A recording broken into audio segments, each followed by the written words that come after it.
It has been about 2 weeks now, and honestly, I am feeling completely lost. For a while I had my doubts.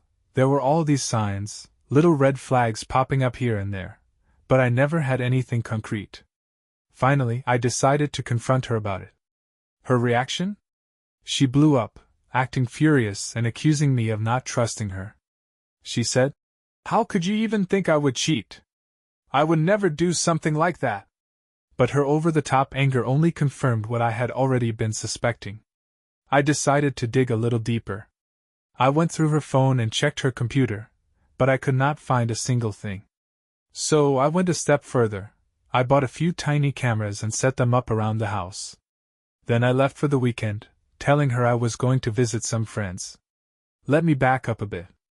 I grew up in a small town in Norway, not far from the Swedish border. I met my wife in Sweden when I was 20 years old, and she was 21. At the time, she already had a 3-year-old son.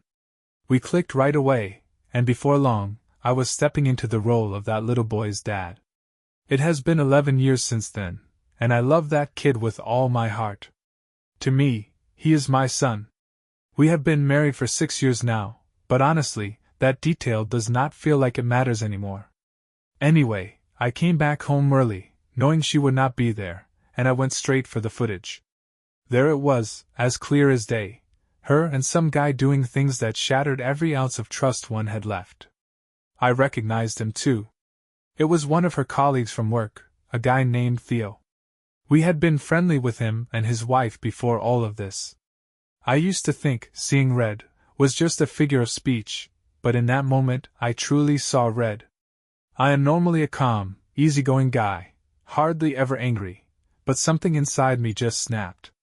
I punched the walls and kicked our bedroom door so hard that it came off its hinges and crashed into the glass coffee table in the living room, shattering it into pieces. I must have bitten the inside of my cheek at some point, though I did not notice it right away. When I screamed, blood sprayed onto the walls and the floor. At some point I hit my head hard, and that seemed to pull me out of whatever rage-fueled trance I was in. I looked around at the wreckage I had caused and realized I had to get out of there. If my wife had walked through that door right then, I do not know what would have happened. Best case scenario, I would be in jail for domestic violence. Worst case scenario, it would have been something far worse. I grabbed a suitcase and threw in a few essentials, along with my laptop. My work involves simulation and modeling, and I need that computer to do my job. Before leaving, I sent a copy of the incriminating video to Theo's wife. I kept the message short. "Your husband is cheating with my wife." As I was leaving the apartment complex, I ran into my son. I hugged him tight and told him I would always love him. Then I blurted out that his mom had been unfaithful, and I had to leave. I regret telling him that. He should not have to carry that burden. But at the time, I was not thinking straight, it just spilled out of me. I tried to cross the border into Norway to stay with my family, but with all the COVID restrictions, they would not let me in. So now I am renting a cheap Airbnb, working like a zombie just to get through the days. I have not spoken to my wife since I left. The only person I have responded to is my son. He has been asking questions, and I have been as honest as I can, telling him that I do not know what is going to happen next, apart from filing for divorce. I am searching for a good lawyer, but in the meantime, I have received an avalanche of messages from my wife and her side of the family. I have not responded to any of them. As far as I know, only my parents know about the situation on my side, and I am keeping it that way. I have avoided talking to friends since most of them are also close to my wife, so I do not feel like I have much support right now. The truth is, I am scared. I am terrified that if I see her or talk to her, I will lose control and do something I will regret forever. I also cannot stand the thought of losing contact with my son, but I have no idea where to start in sorting all this out. I am still boiling with anger, and I do not know how to get past it. At some point, I know I will have to respond to my wife, but right now, I am so consumed by rage that I do not trust myself to be rational. Writing this all down has not helped much, to be honest. I hoped it would, but it feels like I am just spinning my wheels. I am doing better now, though it is still a work in progress. Recently, I visited a local cage fighting gym. Let me just say up front, I have absolutely no idea how to fight. I am not in great shape either. The few times I got into fights back in my younger days, I ended up getting my butt handed to me every single time. When I walked into the gym, I explained my situation to the people there. To my surprise, they were incredibly friendly and seemed eager to help me out. They started me off with a 2-hour workout, which I thought would be enough to burn off my frustration. But when that did not fully take the edge off my anger, they decided to put me in the ring with a seasoned fighter. Now, let me tell you, this guy could have wiped the floor with me in a heartbeat, but it was clear he was being very gentle. I gave it everything I had, but I doubt I even made him break a sweat. He let me throw punches and kicks, but he blocked them effortlessly. The few times I managed to land a punch or kick with any force, he quickly gave me a light smack in return. Since I had no clue what I was doing, even his soft hits felt like I was being tossed around like a rag doll. He was kind, though, always checking to see if I was okay before we continued. He even apologized a couple of times when he thought he might have hit me too hard. Imagine that, apologizing in the middle of a fight. He clearly did not see me as an opponent, let alone a threat. I walked out of that ring with a newfound respect for people who truly know how to fight. Their discipline and control are something else. I am determined to learn this skill, not just to protect myself, but also to cultivate the calmness and control that these fighters seem to embody. These guys were some of the most laid-back and level-headed people I have ever met, and I want to get to that place someday. That little sparring session helped me more than I expected. It took the edge off my anger. I am still mad, no doubt about that, but it is no longer the burning rage that consumed me before. Now, it feels more manageable. I have decided to go back for more training, and honestly, probably more beatings too, but I am okay with that. Even with this progress, I still do not trust myself to face my wife just yet. I have been talking to my son though. I told him that no matter what happens, we will be okay. I made it clear that I will always consider him my son, no matter what the future holds between me and his mother. I think he appreciated hearing that. It felt like it mattered to him. I also reached out to a few mutual friends and spoke with her parents. Apparently, my wife has not been handling things well. From what I hear, she has been calling and texting everyone at all hours, completely unraveling. She has been confessing everything to anyone who will listen, even offering people money to help her get in touch with me. I was initially considering speaking to her only through a lawyer, but I cannot afford that right now. So, I asked my cousin to step in as a go-between. I gave her a list of questions to ask on my behalf, and we will see how that goes. I also plan to reach out to Theo's wife next week. Some folks have suggested that I try to reconcile with my wife if she agrees to let me adopt my son. But let me make one thing very clear. I would never use my son as a bargaining chip. He means too much to me for that. If I ever adopt him, it will only be because he asks me to and because I am certain it is what he truly wants, with no pressure from anyone else. For the first time in a while, I feel like I have a plan to move forward. I have received a lot of thoughtful advice from people, and it has been invaluable. I still have a long road ahead, but I believe I will get through this. After my last post, I started calling my son twice a day. Every time we talked, he would tell me that everything was fine at home, but I guess that was not the truth. While I focused on trying to get my emotions under control, I started going to individual counseling. That helped a bit, but the real turning point came when I decided to give boxing a try.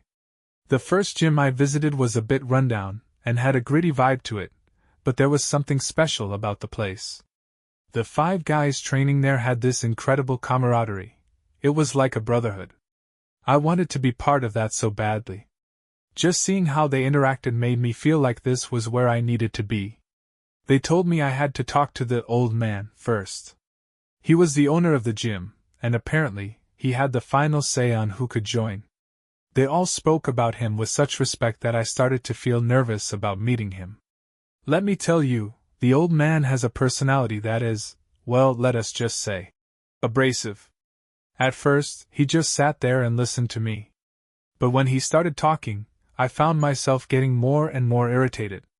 It was not so much what he said, everything he pointed out was true, but the way he said it. Every question, every statement, felt like an accusation. By the end of our conversation, he made me feel like I was not good enough to be part of his gym. I actually ended up arguing with him, trying to convince him to give me a chance to prove myself.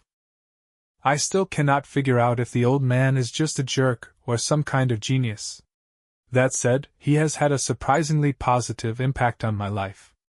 Even though being around him is uncomfortable, I am starting to see why the other guys hold him in such high regard. He has helped me understand the root of my anger, and taught me how to think more clearly about moving forward. Honestly, that is a story in itself, but I will stick to the main issue for now. A few days after my last post, about 20 minutes after one of my regular calls with my son, he called me back. He was crying, and he apologized for lying to me. He admitted that everything at home was not okay.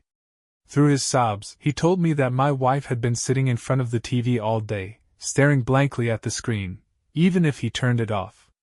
He said there was no food in the house, the place smelled awful, and the only thing he had eaten in the past 2 days was some sandwiches a friend's mom had made for him. As soon as I heard that, I rushed home. The stench of rotting garbage hit me before I even opened the door. Inside, the place was a disaster.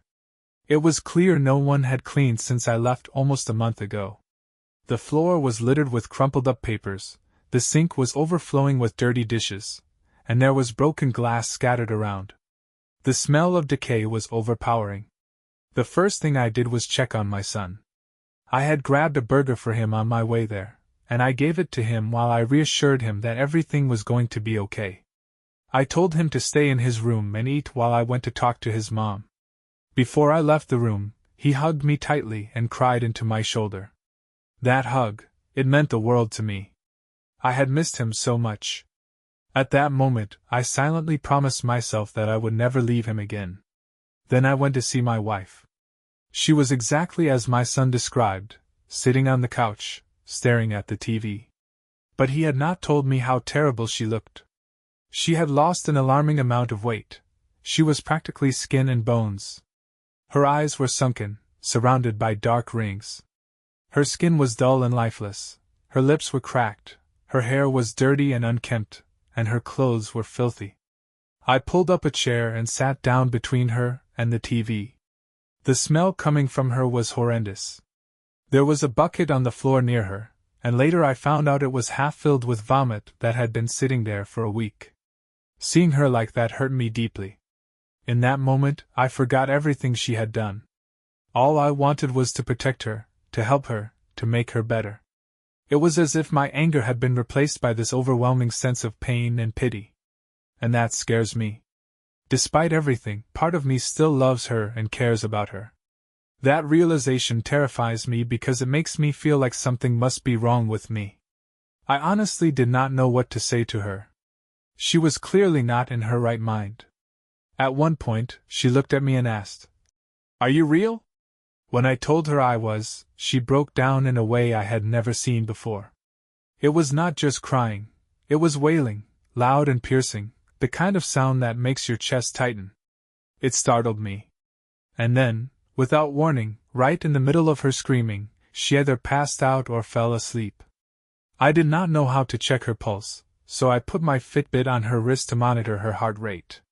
It was fluctuating wildly between 100 and 150 beats per minute. That did not seem normal at all. I adjusted her on the couch so she was in a more comfortable position and wiped the snot off her face. Then I ran next door to ask the neighbors for help. They were more than willing to watch my son so I could take her to the hospital. She has been in the hospital for about 7 days now, though my sense of time is a bit blurry. I visited her once, but the doctors advised against me coming again for now. Seeing me upset her so much that it seemed to make things worse. They still do not have a clear diagnosis, and they cannot say when, or even if, she will recover from this. Since then, I have been focusing on my son. I made sure he started individual counseling, and he seems to be doing better now. Even so, There is no denying that he has been deeply traumatized by all of this. I am drowning in guilt over my part in his pain. I have contacted a lawyer to begin the process of securing custody rights for him. It is pretty clear why that is necessary. I have also prepared for divorce, though I am holding off on filing for now. Cleaning the house was a monumental task. It took us several days. The refrigerator was so contaminated with the smell of rotten food that even bleach could not fix it. I had to replace it entirely. In the process of cleaning, I found something deeply unsettling. My wife had taken all my dirty laundry, arranged it in the shape of a body, and placed it in bed. She had even made certain adjustments to make it anatomically correct. It was disturbing, to say the least. I also went through the scattered papers she had left around the house. Most of it was incoherent, just nonsense scribbles. Some pages had dates and times written on them, but they did not make any sense to me. A few sheets were covered in rows of the word "sorry," written over and over again, and on others, sentences trailed off into wavy lines. My anger is completely gone now. What has taken its place is a deep sadness for her, for our son, and for everything this situation has taken from us. I feel bad for my wife, but I also understand why I was so angry before and how I have changed to cope with the pain. A significant part of who I was, a good husband and a provider, was deeply tied to our marriage. That part of me was destroyed by her betrayal, and I had to let it go. It hurt too much to hold on to it. I am not sure if I will ever be able to forgive her for that. At this point, it is too early to say where we will end up. All options are still on the table, but for now, my priority is my son. I need to make sure he is okay.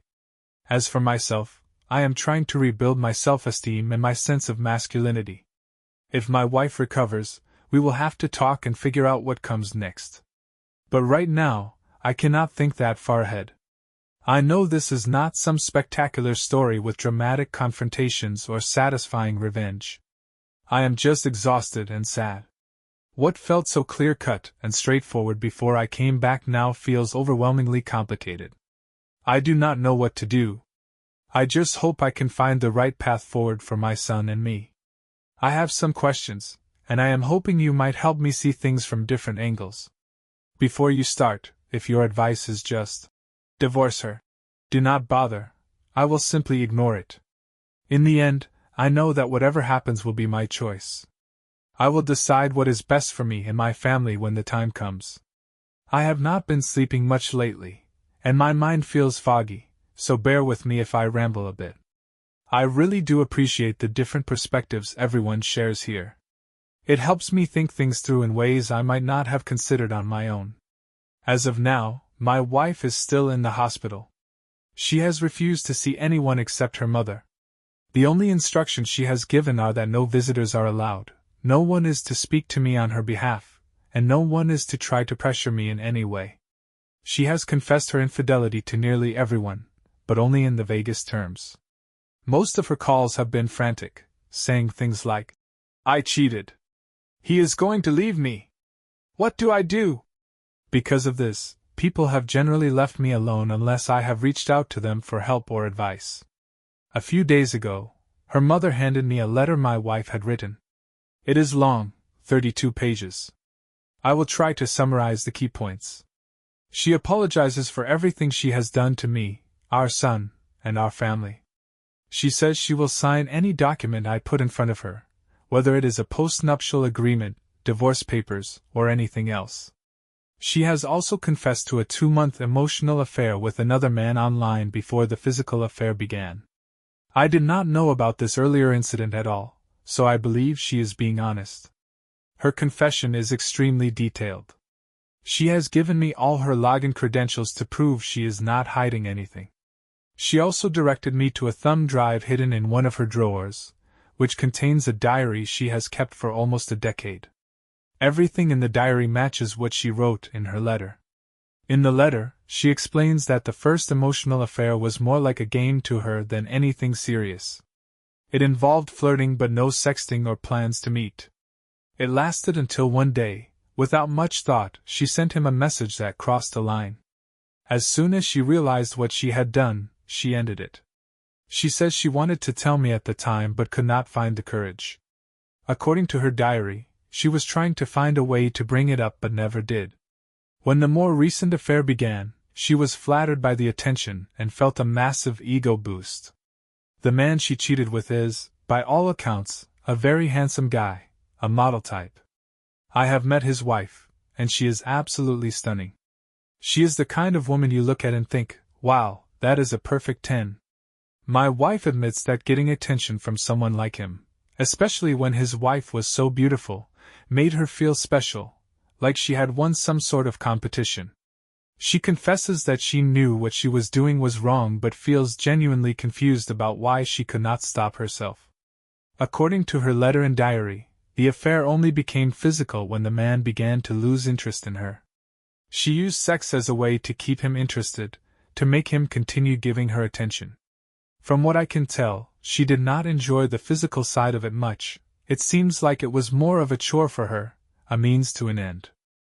She saw it as a reward she gave him in exchange for his attention. In the beginning, she struggled with guilt. But as time went on, she compartmentalized her actions, and of course, our relationship suffered as a result. The physical part of the affair lasted for about 4 weeks. During that time, they kissed and had intercourse 5 times, according to her diary and confession. This timeline is backed up by location data and credit card receipts for hotel stays. The rest of the story, you already know. Her letter ends with the following words. I do not know who I was when I had the affair.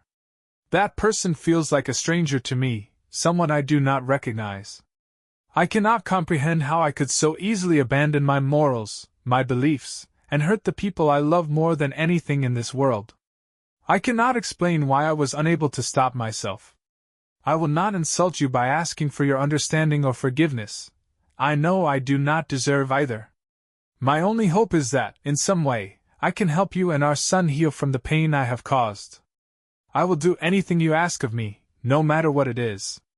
If there is anything you believe might help, no matter how small or difficult, I will do it without hesitation. When I am released from here, I will move in with my mother. I will stay away unless you ask me to come. I do not want my presence to serve as a constant reminder of the hurt I have inflicted on you and our son. There are no words to express how deeply sorry I am for what I have done. My greatest wish is that you heal from this and find someone truly worthy of your love, someone who can make you happy. I pray I have not permanently destroyed your ability to trust and love someone deserving in the future. As for me, I will not be with anyone else. It is clear that I am not safe to be in a relationship. I will seek therapy to try and discover what is wrong with me, and perhaps, someday, I might even find a way to heal. But as of now, I do not know who I am or why I could not stop myself from making these terrible choices. I knew what I was doing was wrong. I knew it was hurting everyone around me, myself included. And yet I did it anyway. I was selfish. I caused all of this pain just to feel a fleeting sense of validation, a momentary boost to my fragile ego. The moment I saw your face on the camera you left behind in the bedroom, when you were watching the tape of me with the other man, was when it all became real to me. Seeing the heartbreak on your face shattered the delusion I had been living in. I realized, in that moment, the depth of my betrayal and the kind of person I had become. It was then I understood the true gravity of my actions, and it terrified me. I am afraid there is no salvation for someone like me. I will always love you. I wish more than anything that I could undo everything I have done, take it all back. But I cannot. I am so sorry. I broke down crying when I read her letter. Ugly crying, the kind that leaves you drained. I am completely lost right now. I have spent the entire night reading through it, and everything else I could get my hands on. Now, I am emotionally exhausted, confused, and unsure of what to do next. I did something I probably should not have. I watched the video again. Not just the one of her and the other man, but also the one of me losing control afterward. I barely remember some of what I did in that video, but seeing it makes me feel like I am watching someone else entirely. It is excruciating to see her actions, the betrayal so blatant. But somehow, I keep replaying it. I do not know why. It hurts, yet I cannot stop myself from watching it over and over again. The same goes for the footage of me spiraling. Seeing my own breakdown is deeply unsettling, yet I keep coming back to it. I tried to set it aside, but an hour or so later there I am again, watching the same painful scenes on repeat. Why do I do this to myself? And then there is her explanation. Is what she is saying even possible? Could a person really be pulled into an affair in the way she describes, where their behavior becomes compulsive, almost as if it is not entirely a free choice anymore? I am skeptical, but part of me wonders if there is truth to it. Maybe someone here, especially a wayward spouse, can shed some light on whether this kind of mindset is genuine. From her diaries, it is clear that she started struggling with depression a few years ago, around the time her favorite aunt passed away. I can see how her view of life shifted. It became darker, more hopeless. Could that have been a trigger for all of this? I have read stories where depression led to drastic personality changes or even triggered affairs. If anyone has insights about this, I would really appreciate hearing them. One thing that stands out is that she never truly cared about these men. She was chasing the ego boost, the fleeting high of validation they gave her. The diary makes that painfully obvious. On D-Day, she completely cut the affair partner out of her life, and even called his wife to confess everything. Speaking of the affair partner's wife, when I met her, she actually proposed a revenge affair between us. She was laser-focused on the idea, like it was the perfect solution to all her anger and pain. But honestly, no matter how stunning she is, and she is absolutely gorgeous, she is also the most grating person I have ever spoken to. Talking to her was like scratching nails on a chalkboard. Needless to say, there will be no revenge affair. I made that clear and have no intention of ever meeting her again. Now I am just stuck. I cannot sleep. My thoughts are tangled, and I feel like I am running in circles. I could really use some help to figure out what to do next. I cannot say enough how grateful I am to everyone on this forum. Your support and advice have helped me navigate through this mess, and I finally feel like I am starting to regain control of my life. I have been trying to see my wife, but she still refuses to meet me. Her mother continues to act as the go-between, which is frustrating.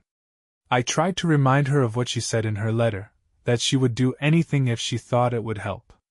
Her mother relayed my request that I believe, us talking, would help, but I have not heard back directly. I also asked her to come with me to meet her doctor. I need to understand what is happening, but the doctor will not share anything unless she is present. So, I am trying to be patient. For context, I have been diagnosed with PTSD, while she has been diagnosed with persistent depression and bipolar disorder. She has a chemical imbalance, and her doctors are experimenting with medications to stabilize her. As many of you pointed out, her mental health issues likely made her vulnerable, and a predator crossed her path at just the wrong time. Her affair partner turned out to be a serial cheater, someone who has been unfaithful to his wife for their entire relationship with multiple women. His wife has already filed for divorce, and from what I hear, some of the husbands of the women he cheated with have given him a taste of their anger, nothing severe, but enough to send a message. I have a good friend staying with me most days to help me stay focused. This weekend, I am taking my son camping to give us both some much-needed time away. One of the hardest things I did was delete the videos, the one of her and her affair partner, and the one of me losing control afterward. Watching those videos was torturous, yet I kept going back to them. I realized they were only deepening my pain, so I finally deleted them. Still, I am stuck with questions that haunt me day and night. What if she cheats again? How can I ever trust her? Can I erase the mental movie that keeps playing in my mind? Will I end up divorcing her in a few years anyway because I cannot get past this? These thoughts keep spinning in my head. At the same time, divorce feels like it would rip me away from my son, even partially, and he needs me now more than ever. He is terrified of being abandoned, and given what has happened, it is not surprising. If I leave his mother, will he feel like I could leave him too? That thought terrifies me. We have been spending more time together lately. We started going to a boxing gym, and it has been a powerful bonding experience for both of us. He leans on me heavily right now, and I am finding strength in being there for him. Even if I decide to divorce, I do not think I could go through with it in the short term. He begged me not to leave him again, referring to the 2 weeks I was gone after D-Day. I will not put him through that kind of trauma again. There is also the question of my wife's recovery. How long will it take for her to stabilize enough to be a good parent again? If I divorce now, would she ever recover? Even if I do divorce, the scars will remain. I will carry this pain into any new relationship. Would a new partner even understand the baggage I am bringing? Could I ever find someone who gets me the way my wife did? She is the only person in my life who made me feel truly understood, and it took years to reach that place. Could I use that connection to help myself heal, or am I clinging to a fantasy? And what about trust? There is no guarantee a new partner would not cheat too. Oddly enough, I feel like my wife is less likely to cheat again now than someone new would be. For my son's sake, I wonder if staying could be better. He needs his mother, but she also needs to heal before she can fully step into that role again. Would she heal faster if I stayed, or if I left? I do not know. When it comes to my own healing, I keep wondering, would I recover better alone or with her?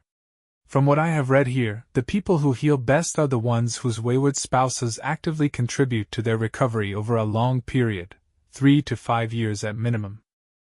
But is she even capable of that right now? I am torn.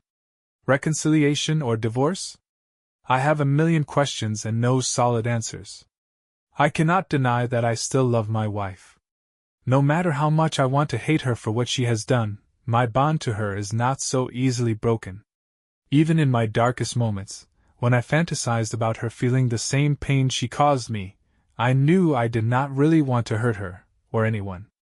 That would not help me heal. If I choose reconciliation, it will not be a free pass. I need to see real effort from her, and I will not commit to it unless we are both fully on board.